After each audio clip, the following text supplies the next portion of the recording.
Picture this: a schoolroom near the front, gray light through blanket-covered windows, 10 wounded men on the floor, 3 more on tables, and a young medic with blood soaking through the bandage on his own arm who does not stop working.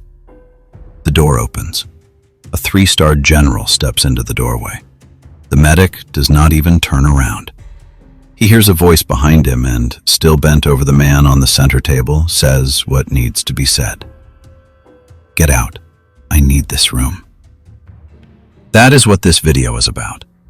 A wounded 23-year-old corporal ordering General George Patton out of his aid station, and the silent decision the general makes in the next 30 seconds. No shouting, no argument, no speech about rank. Just a doorway, a room full of wounded soldiers, and a question that hangs in the air. Who really has authority here when lives depend on the work being done? Stay with this scene. The medic's name is James Eckert. A piece of shrapnel opened his left forearm earlier that morning when a German mortar landed short of its target and long for his position. He dressed the wound himself, one-handed, using his teeth to pull the bandage tight, and went straight back to work. By the time the door opens, the dressing is already bleeding through at one corner. He does not seem to notice. Both his hands are occupied with the man on the center table. He hears the door. He hears a voice. He does not look up. He says it again. "Get out. I need this room." Around him, some of the men on the floor are conscious. They see the doorway. They see who is standing there, and they understand the collision they are watching. A corporal, wounded, hands deep in someone else's survival, has just told the commanding general of the Third Army that this room is not available. They do not move. They wait to see what the general will do. Here is where the educational layer begins. On paper, the hierarchy is clear. A general outranks everyone. A corporal does not order him anywhere. But medical spaces at the front do not run on paper. They run on a different kind of arithmetic. The person who is actively keeping someone alive outranks everyone, for as long as that work is in progress. Not in titles, but in consequences. Every extra distraction, every unnecessary body in the room is risk. In those first 30 seconds, Patton is not just facing a breach of protocol.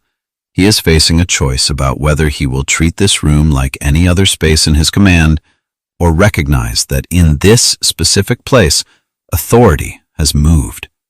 The wounded medic has claimed it, not for himself, but for the work. When Eckert says, "Get out, I need this room," he is not defending ego. He is defending the conditions under which the men around him have a chance to live. The door does not close right away.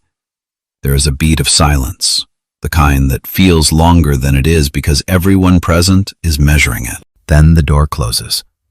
Eckert goes back to what he is doing. He will not find out until later who had been standing there. When his sergeant tells him, his only comment is simple. "He left when I asked him to." The story, for Eckert, ends there. For us, and for Patton, it is only beginning. If this moment already raises questions in your mind about rank, responsibility, and who really commands when lives are on the line, stay with me. What happened in that doorway tells us something deep about how systems handle authority when reality, not the chart, is in charge. To understand why a wounded medic could order a general out of his own aid station, you need to see what that room actually was in the winter of 1945. The phrase "forward aid station" sounds neat and clinical. In Patton's Third Army, it meant whatever building within reach of the fighting still had enough walls to keep wind off the wounded. A barn, a half-broken kitchen, in this case, a German schoolroom a few miles behind the line. Picture it: 4 walls and a roof, which already made it better than several other options nearby.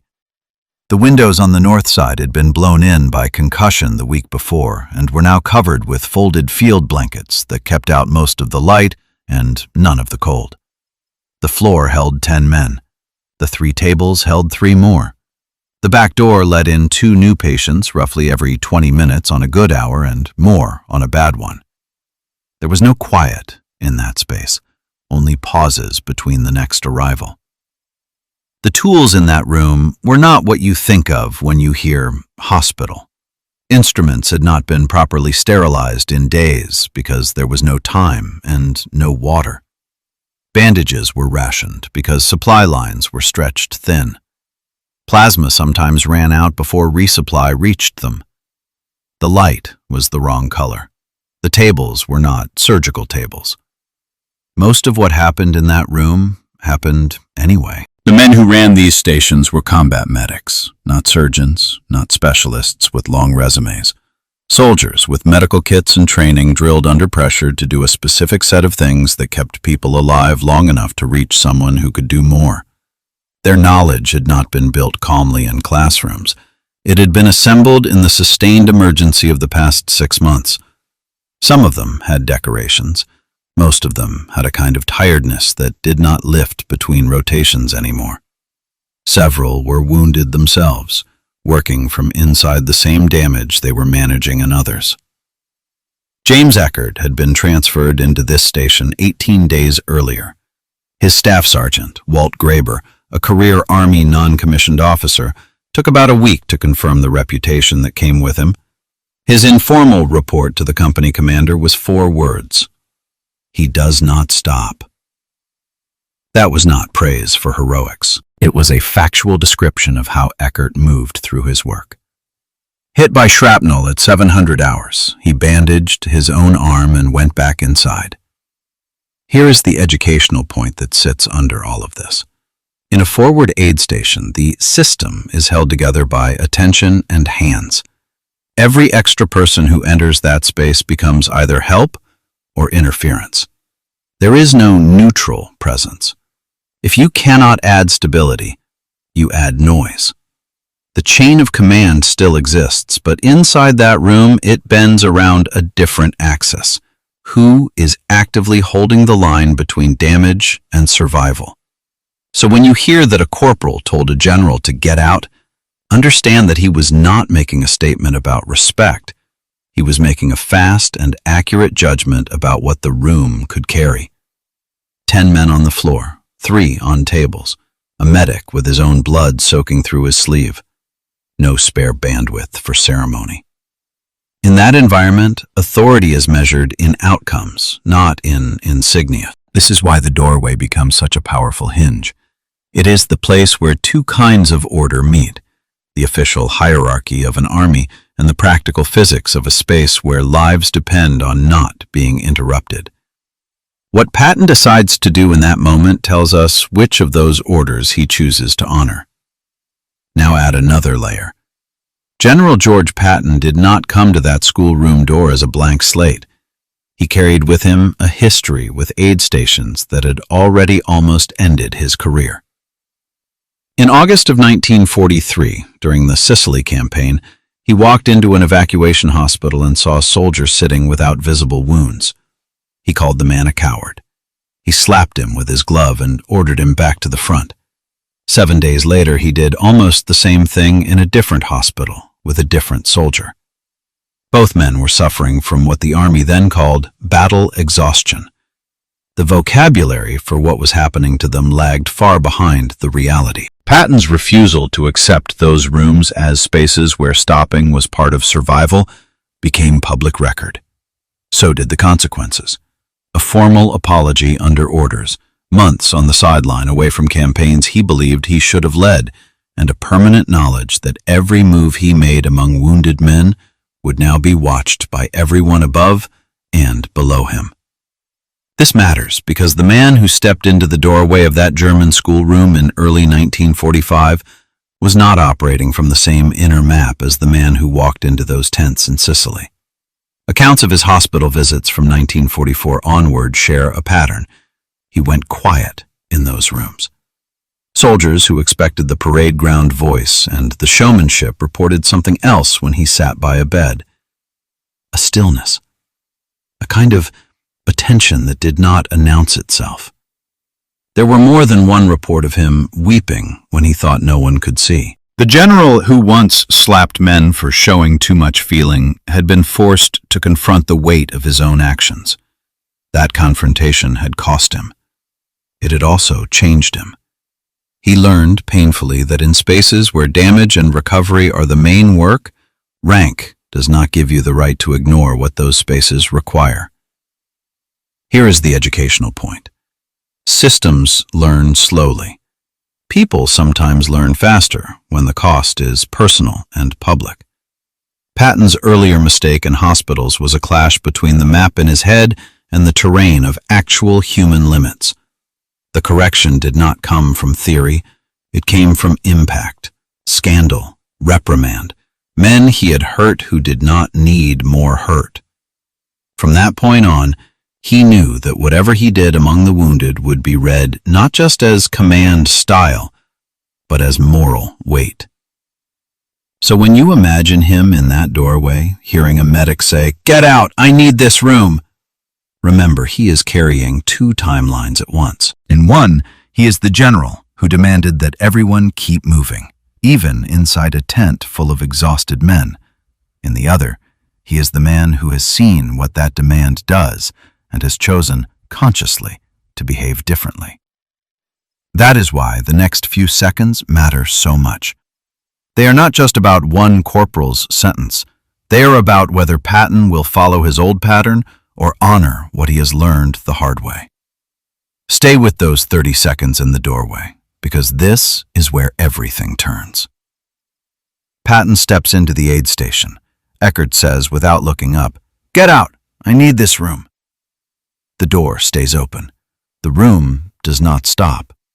The only person who pauses is the general. An aide standing just behind his shoulder later described what he saw. Patton did not snap back. He did not correct the medic. He stood still and looked. His attention moved across the room. The 10 men on the floor, the 3 on the tables, the blanket-covered windows, the gray light that is not enough, the bleeding bandage on the medic's left forearm, the fact that the medic has not turned around and shows no sign of turning around. It felt, the aide said, less like a reaction and more like a decision arriving. Some of the wounded on the floor were conscious. They understood what they were witnessing. A 3-star general in a doorway being told to clear the room by a corporal who never even looked up to deliver the order. They lay still. They watched for the outcome. Nobody in the room spoke. The only sounds were the sounds of the work that had started before the door opened. Then Patton stepped back. He pulled the door closed behind him quietly. He turned and walked toward the vehicle without a word. No comment to his aide about the medic. No remark about rank. Just deliberate silence. Years later, when the aide was asked what those seconds felt like, he used that word. Deliberate. For a man who did not come by silence easily, this one had been chosen. Here is the educational core of that moment. In closing that door, Patton was not simply being polite. He was recognizing that in that room, authority belonged to the work, not to the insignia. A forward aid station operates under a different command structure than the one on the official chart. The person running the process that keeps people alive outranks everyone while that process is in motion. This is not sentiment. It is survival arithmetic. A general standing in the doorway is not a resource in that environment. He is a variable. He brings attention, emotion, possible interruption. The medic who tells him to leave is not being defiant. He is protecting the narrow margin within which his patients have a chance. By accepting that instruction without a word, Patton is doing the one useful thing a commander can do in that particular space: getting out of the way. Think of it this way. On most parts of the battlefield, Patton's presence increases order. In this room, his presence would have increased noise. The system that matters here is not the chain of command. It is the chain of care. When he closes the door quietly, he aligns his behavior with that system. He chooses reality over ego. For viewers, this is a trigger point because it runs against the usual story. We expect power to insist on itself. Here, power recognizes a boundary and steps back. That choice is not weakness. It is an informed decision about where authority actually lives when lives hang on concentration and hands that do not stop. By the time James Eckert finished with the man on the center table and moved on to the next wounded soldier on the floor, he had stopped thinking about the door. The work was too immediate. Whoever had been standing there had understood after 2 sentences that this room was not available for anything except the narrow task it was already serving. For Eckert, that was the end of the story. Only later did his sergeant tell him who had been in the doorway. General Patton. Eckert was quiet for a moment. He kept wrapping a dressing while he processed it. Then he said one simple line. He left when I asked him to. That was all. No drama, no retelling. The fact that a 3-star general had obeyed his instruction mattered less to him than the fact that the room had stayed clear when he needed it. The man on the center table, Leon Fitch from Poplar Bluff, Missouri, survived. He went home after the war, worked in hardware, married, had children. For years, those children did not know what his side had looked like in that German schoolroom in early 1945, or the name of the medic whose hands had been inside his wounds while a general stood briefly in the doorway and then walked away. Their family story contained the after, not the moment when survival was still a question. Eckert himself carried a different after. 23 years old, from 2nd Street in Harrisburg, Pennsylvania. His father ran a small pharmacy for 22 years, the kind of place that knew customers by name and kept a chair for those who needed to sit while they waited. Eckert grew up watching that quiet pattern. Assess the problem, use what you have, get the person stable enough for the next step. The Army had simply moved that pattern closer to the edge. He had written his mother a letter the week before telling her about warm bread left in German village ovens and saying nothing about the shrapnel in his own arm. She kept his letters on the kitchen counter, tied with string, unable to bring herself to put them away in a drawer. For her, as for many families, the war was a set of folded pages and the hope that their writer would come home. Here is the educational question the story leaves us with. Was Patton right to leave without a word, to accept the medic's authority over that room, to let the door close and offer no sign that a general had been there at all? Some would argue that a commander has a duty to stay, to see the conditions, to act on what he finds, that walking away is abdication dressed as respect. Others would say the opposite, that in a forward aid station, the most helpful thing a general can do is recognize that, for those few seconds, the highest authority belongs to the 23-year-old with a bandaged arm who has no time for anything but the work in front of him.